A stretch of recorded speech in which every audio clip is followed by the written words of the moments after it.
Bueno, y ayer, como decíamos recién, el Gobierno Nacional, el propio presidente Alberto Fernández, junto al ministro de Desarrollo Productivo Matías Culfas, dieron una conferencia de prensa bastante sorpresiva, ¿no? Por un tema que no tenía nada que ver ni con la pandemia ni con la cuarentena, sino que lo que anunciaron fue la intervención por 60 días de la empresa Vicentin, un holding que tiene un montón de empresas agroexportadoras principalmente, que exporta el 50% de la producción y que es la empresa número 6 en exportadora de granos del país, que de la noche a la mañana, en muy poco tiempo, pasó de tener una rentabilidad enorme, un aumento de sus pasivos, a declararse en default y no poder pagar sus deudas. Y entre los principales deudores estaba el Banco Nación y otros bancos públicos. Bueno, además de la intervención por 60 días de la empresa a través de YPF Agro, el gobierno anunció que enviaría al Congreso Nacional un proyecto para expropiar la propia empresa Vicentin, pero no sabemos cuál es la letra de ese proyecto.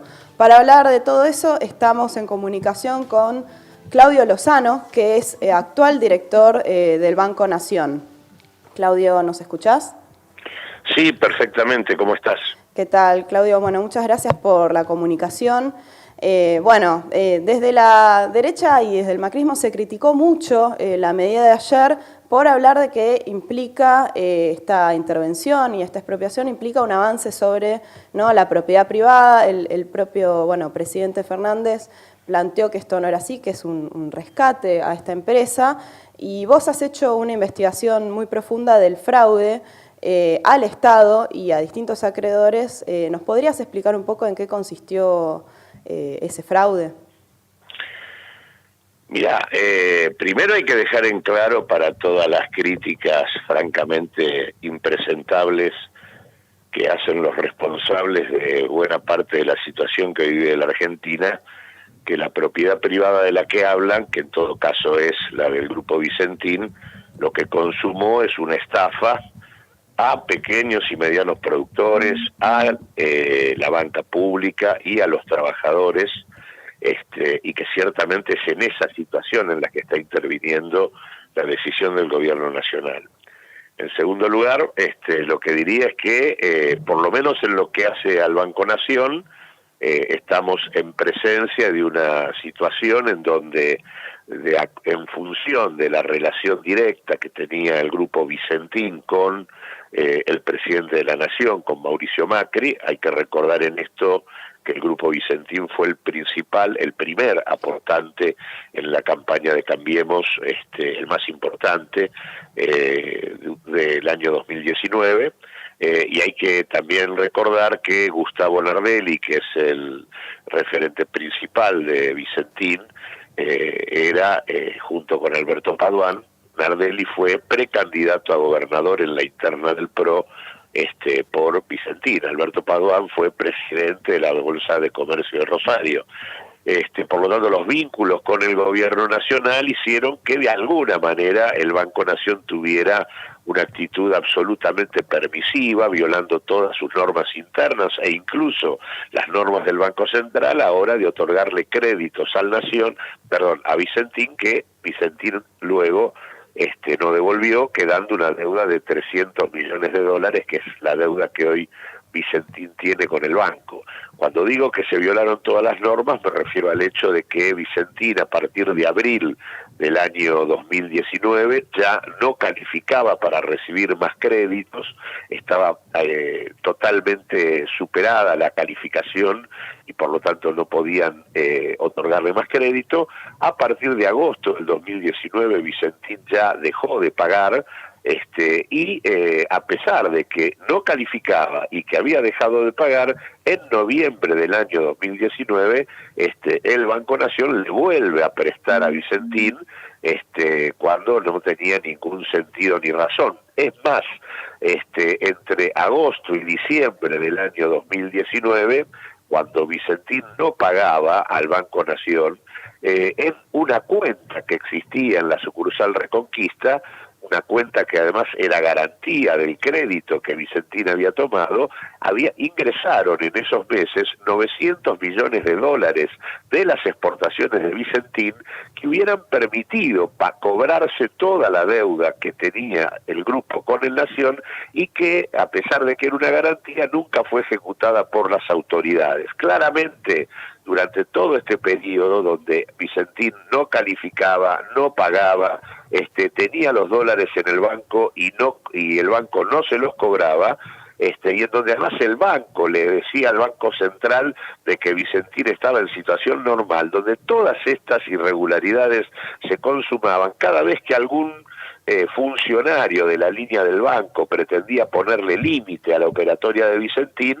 Esto se resolvía con un llamado a la Casa Rosada hablaba con González Fraga y González Fraga prácticamente separaba a aquellos funcionarios que habían tenido algún tipo de actitud de mayor firmeza con la compañía para que efectivamente todo siguiera como estaba. Así que esa fue la irregularidad en el Banco Nación, pero lo que hay que decir también es que más allá del Banco Nación también digamos, la deuda también es con el Banco Provincia, con el Banco Ciudad, con el BIS, el Banco de Intercambio y Comercio Exterior, es decir, prácticamente durante la etapa del macrismo, la banca pública se transformó en una caja a la cual Vicentín podía recurrir sin ningún tipo de inconveniente para llevar adelante además toda una operatoria que incorpora niveles de fraude en materia de subdeclaración de exportaciones, no liquidación de retenciones, dólares que se quedaron fuera del país. Vicentín es una empresa que tiene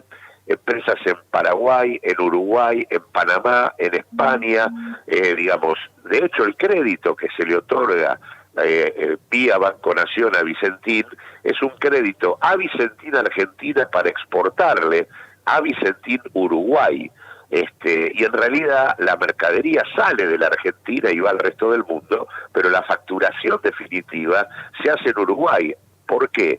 Porque de ese modo, al facturar en Uruguay, no pagaba retenciones en la Argentina y dejaba los dólares afuera. Claro. Claudio, te hago una consulta. La deuda, sí, decime. Sí, la deuda total hoy de Vicentín, ¿de cuánto es y cuánto hoy está hoy en manos de los bancos nacionales?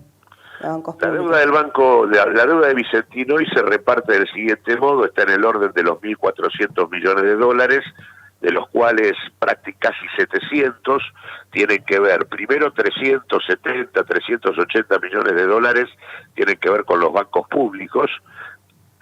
Hay otra cifra similar, un poco menor, con los productores agropecuarios, con las cooperativas, con los acopiadores que trabajaban con Vicentín, y hay otros 500 o 600 millones de dólares vinculados a acreedores que son en general bancos extranjeros. Ese es el reparto del endeudamiento. Claro, por lo que mencionás, hay una maniobra de prácticamente de vaciamiento, que es una empresa que realizó toda esta estafa, a la cual el Estado, los bancos le siguieron prestando, ¿no? Con todos estos mecanismos, incluso mediante la evasión, le siguieron prestando igual, aunque no sabemos para qué, a dónde fueron esos dólares que utilizó Vicentín y siguió creciendo de esa manera su deuda, ¿no? Ahora, ¿qué va a pasar con esa deuda? ¿Se va a hacer cargo el Estado? ¿Cómo quedaría la situación? Bueno, ahí viene todo lo que tiene que hacer la tarea de esta intervención por 60 días y las características y condiciones que tenga la ley de expropiación que termine votando el Congreso Nacional. En mi opinión, acá habría que seguir buena parte de las maniobras ilícitas que Vicentín ha hecho. Te pongo un ejemplo concreto, el caso de Paraguay.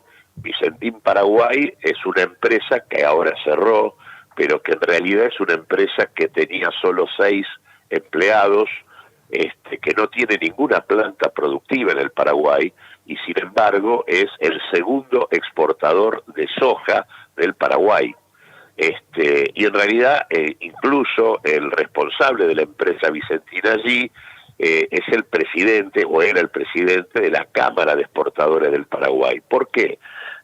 Porque allí sacaban soja. No, la soja salía de acá, de la Argentina, simplemente se declaraba en el Paraguay, donde por lo tanto no pagaba ni IVA ni retenciones, y los barcos bajaban vacíos por el Paraná, paraban en el puerto de San Lorenzo y Vicentín los cargaba con los granos argentinos y seguían su ruta. Por lo tanto, al pasar por Paraguay, eso implicaba que una cantidad importante, millones de dólares, directamente no se declaraban como exportaciones argentinas ni se liquidaban en el país, y al mismo tiempo tampoco se pagaban retenciones ni impuestos en la Argentina.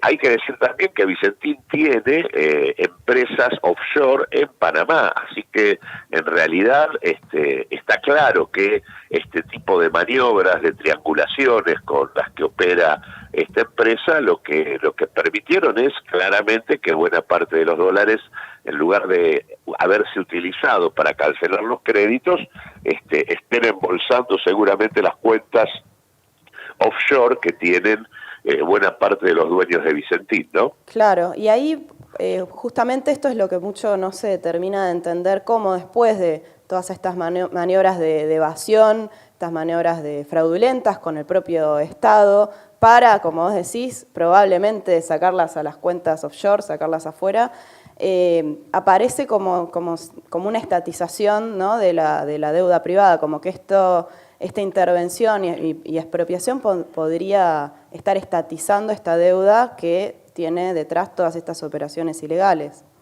Eso es una duda por ahí. ¿Cómo se da el proceso? Eso todavía no está definido. Acá, vuelvo a decirlo, la intervención puede avanzar con acciones concretas en el campo judicial, y en tanto se demuestren los delitos cometidos por Vicentín, el fraude que se ha llevado adelante, o incluso las ventas fraudulentas, por ejemplo, 48 horas antes de entrar en default, Vicentín Paraguay, esta empresa fantasma de la cual hablaba, era propietaria del 16% de las acciones de una empresa muy importante que tiene la Argentina y del cual Vicentín es socio, que es la empresa Renova, una empresa que es la más importante del mundo en molienda de soja. En realidad vendió esa participación accionaria a Glencore, que es el socio de Vicentín en esta empresa Renova. Vicentín Paraguay le vende su participación accionaria, pero esto lo hace 48 horas antes de entrar en default. No hay rastros de dónde se llevó a cabo esa operación, ni dónde fueron a pagar los dólares que claramente tendrían que haber tenido como destino cancelar deudas. Todos estos ilícitos, la intervención obviamente debería ponerlos en manos judiciales, de manera tal de que esto, me refiero también a las demandas que tiene la aduana de San Lorenzo por subdeclaración de exportaciones, de manera tal de demostrar los delitos. Todas estas cosas seguramente permitirán descargar buena parte de las responsabilidades sobre el patrimonio de las familias que son dueñas de Vicentín. Así que hay un proceso a llevar adelante con la intervención que obviamente tiene que tener por objeto que al Estado argentino le cueste lo menos posible todo lo que ha sido este proceso de fraude, que de hecho es bueno dejar en claro que ya le estaba costando, porque, por cierto, en el contexto en el que estaba el concurso de acreedores, lo que se veía venir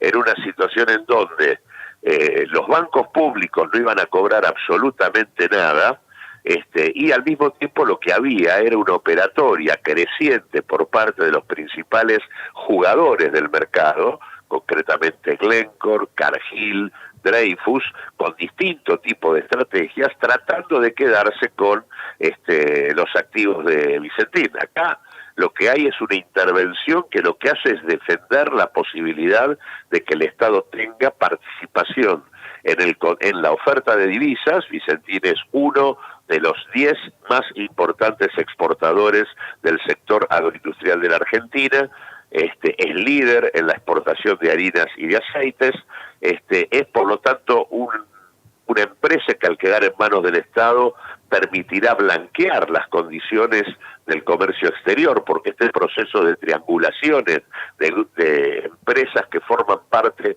del mismo grupo empresario y que sirven para eludir impuestos y para fugar divisas es una operatoria muy común de las cerealeras. Por esta vía digamos, el Estado argentino podría tener una estrategia de blanquear lo que ocurre con el comercio exterior, y además hay condiciones por los activos de los que dispone Vicentín para la creación de una empresa pública que puede intervenir en el mercado de los alimentos, que este es otro tema importante, habida cuenta de las dificultades manifiestas para tratar de controlar los precios en este sector. Así que me parece que la decisión es atinada, la intervención tiene una tarea por delante y habrá que ver cómo se da el proceso de expropiación para terminar de ver en qué medida podemos aminorar los costos de la sociedad argentina y mejorar sus beneficios. Está claro que la situación en la que estábamos, los productores y la banca pública no iban a cobrar y que los activos empresarios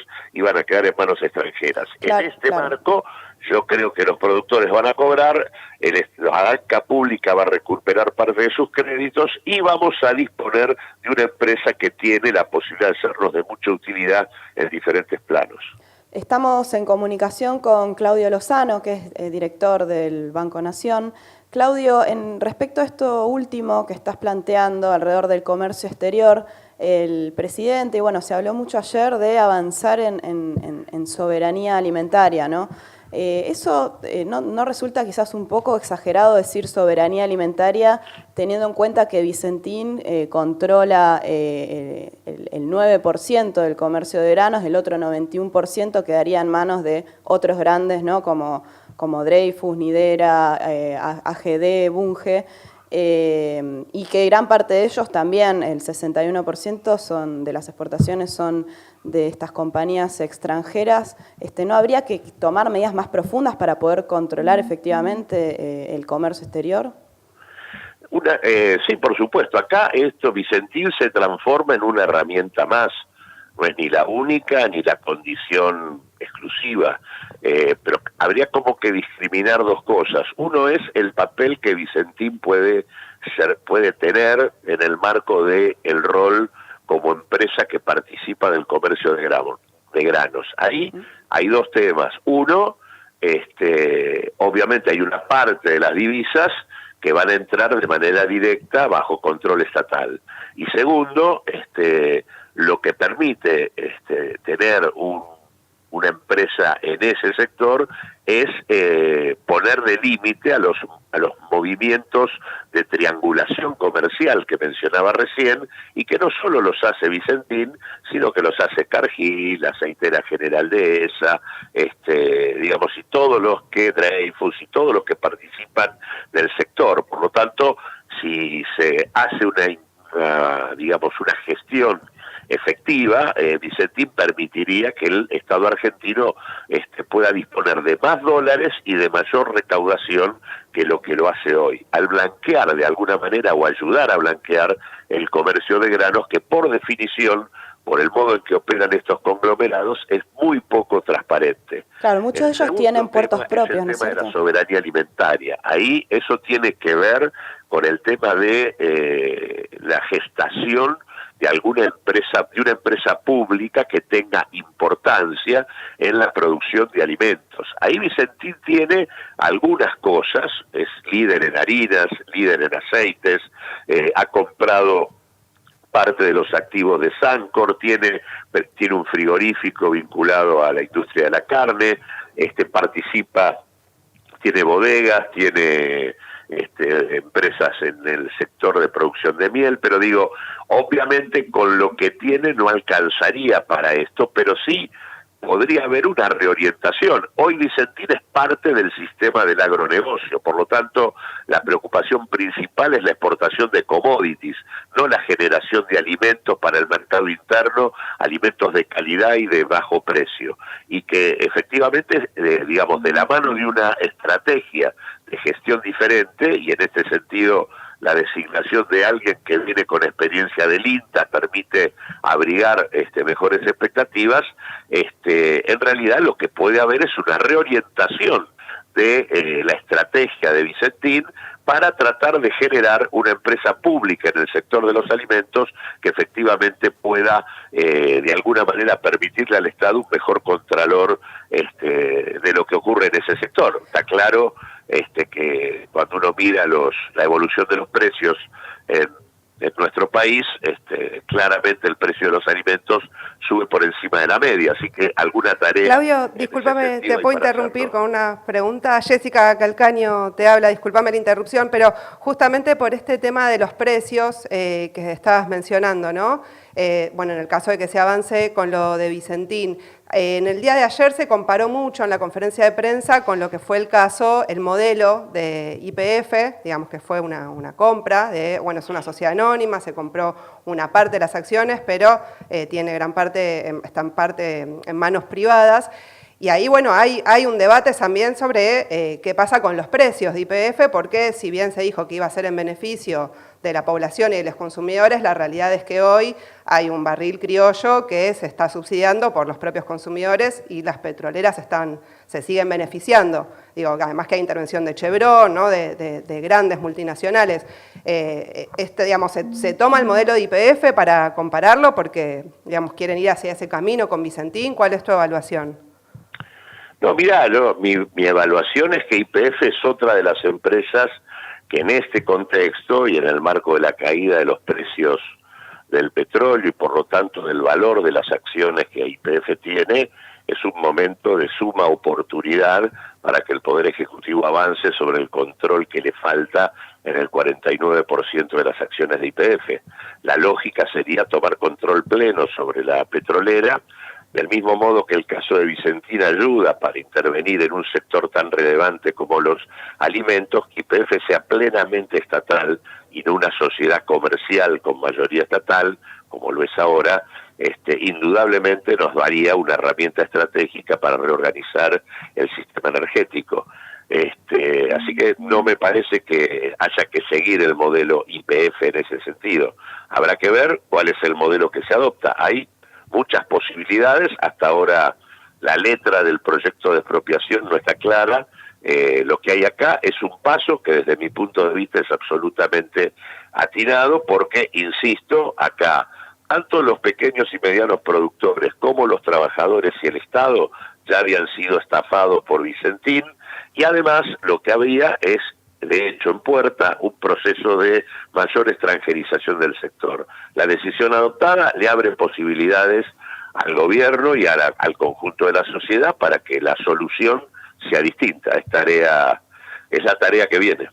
Claudio, y vos estás hablando de la conformación de una empresa totalmente pública. Si bien tengo entendido, uno de los accionistas, bueno, Vicentín tiene varios accionistas, uno de los accionistas es Glencore, del cual también tiene ahí intereses el propio BlackRock, que está negociando en este momento la deuda con Guzmán. ¿Qué pasaría con el resto de los accionistas de la empresa en ese caso? No, a ver, Vicentín es un grupo empresario que tiene aproximadamente 20, 25 empresas de las que tenemos identificadas acá a nivel nacional y tiene las subsidiarias que mencioné anteriormente en Paraguay, Uruguay, España, Panamá y demás. Dentro de esas empresas tiene empresas en sociedad con otros. En sociedad, Un claro. caso es el caso de Renova, que tiene en sociedad con Glencore, en donde Vicentín era dueño hasta finales del año pasado del 50% de Renova, que como dije antes, es una empresa número 1 a nivel mundial en el tema de molienda de soja y que bajo una venta absolutamente fraudulenta, Vicentín Paraguay se desprendió del 16%, haciendo que Glencore tenga participación mayoritaria. Esa venta, desde mi punto de vista, debiera ser cuestionada judicialmente, judicializada, para devolverla bajo patrimonio estatal. Ahora, igualmente todavía le queda, y le va a quedar al Estado argentino, en tanto expropie, digamos, Vicentín, le quedaría hasta hoy el 34% de la participación en esta empresa Renova. Pero se trata de un caso particular de una de las empresas del grupo. No es que Vicentín tiene otros socios que van a tener van a plantear alguna dificultad. Es una empresa en la cual hay sociedad con Glencore. Bien, bueno, y hay otra cuestión respecto del tema de la expropiación que también hay algunas dudas.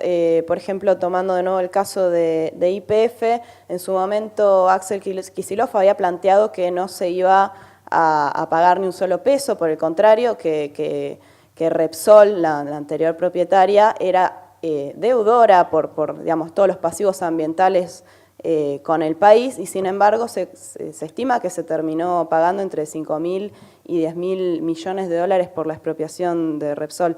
¿Qué opinás? ¿No debería ser una estatización sin pago de esta empresa?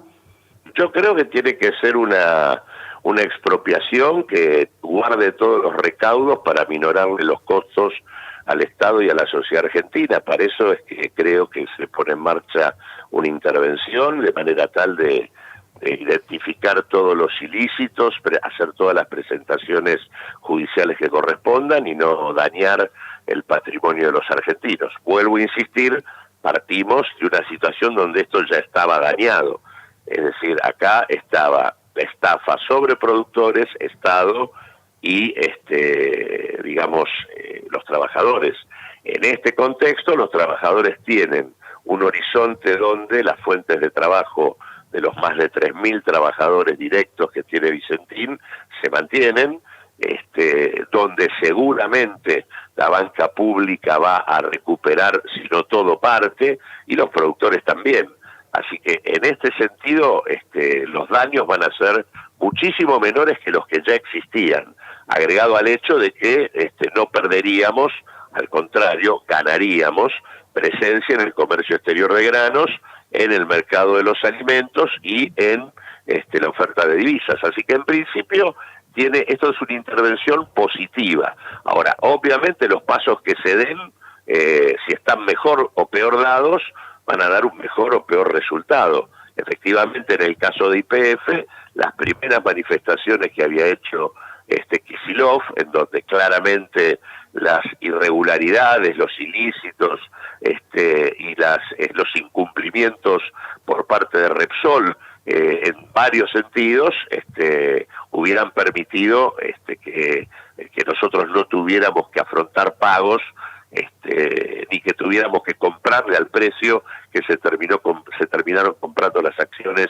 en su momento. Pero digo, ese fue un proceso concreto. Acá hay otro, puede ser hecho de otro modo. Acá hay una definición que desde mi punto de vista es absolutamente atinada y espero que continúe en ese sentido. Bien, y respecto del comercio exterior y el control de las divisas, ¿alcanza con Vicentín para contrarrestar las maniobras devaluatorias? Particularmente se está hablando de que el primer cuatrimestre del año es uno de los cuatrimestres de menor liquidación de divisas en los últimos 8 años.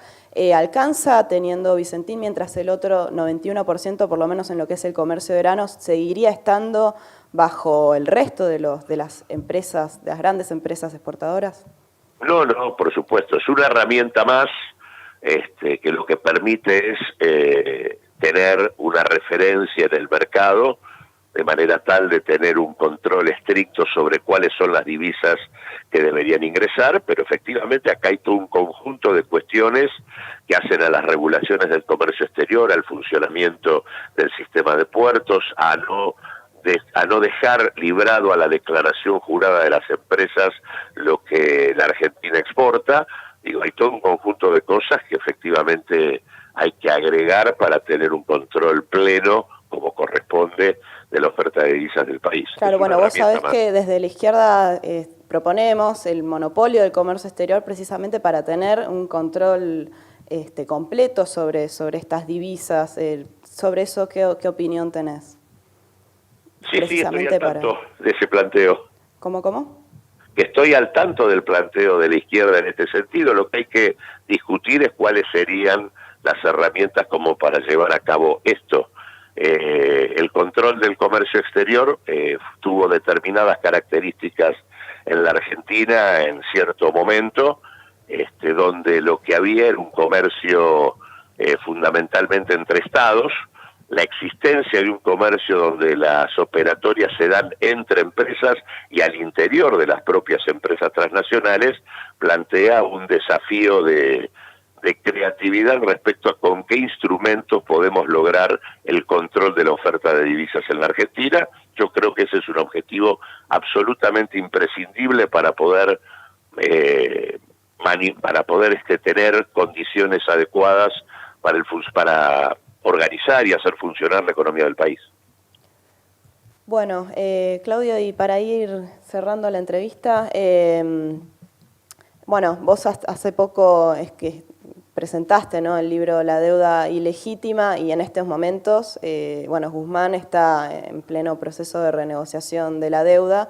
¿Qué opinión te merece el hecho de que, bueno, se estaría cerrando esa negociación sin tener en cuenta un proceso de investigación precisamente sobre todas esas maniobras? Sin tener en cuenta, no Sí. te escuché bien. No, la ilegitimidad de la deuda y todas las maniobras que vos expresás en tu libro.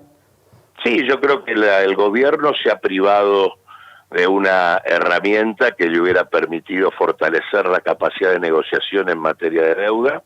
Creo que eso es un error. No, creo que la investigación sigue siendo absolutamente imprescindible, y creo que además, fruto de eso, se está viviendo una situación en donde la Argentina, a través del ministro, presentó una oferta absolutamente moderada en materia de deuda. No es una oferta de negociación agresiva. De hecho, está por debajo del mínimo de alivio financiero que planteó en sus últimos documentos el Fondo Monetario Internacional. Y la verdad que, pese a esa oferta moderada, los acreedores le siguen pidiendo que las tasas de interés se dupliquen, que el plazo de gracia se achique, que se reconozcan los intereses de este año, etcétera, etcétera. Así que en este sentido me parece que queda claro que ese tipo de estrategias no da el mejor de los resultados. Y la verdad que Argentina sigue necesitando, y en el marco de la pandemia más aún, la suspensión plena de los pagos. Y la verdad que aún si se aceptara la propuesta tal cual está, Argentina todavía tiene que discutir con su acreedor principal, que es el fondo, porque de lo contrario tendríamos que estar pagando entre 3.500 y 4.500 millones de dólares por año a los organismos multilaterales de crédito, fundamentalmente al fondo, que es el principal acreedor. Así que en este sentido el tema dista de estar resuelto y sigue siendo un tema que vamos a seguir discutiendo. Bueno, muchísimas gracias, Claudio, por la comunicación, y probablemente te seguiremos consultando cuando haya más novedades sobre el tema Vicentín y la deuda, si es posible. Muchas gracias. No, al contrario, gracias a ustedes por llamar.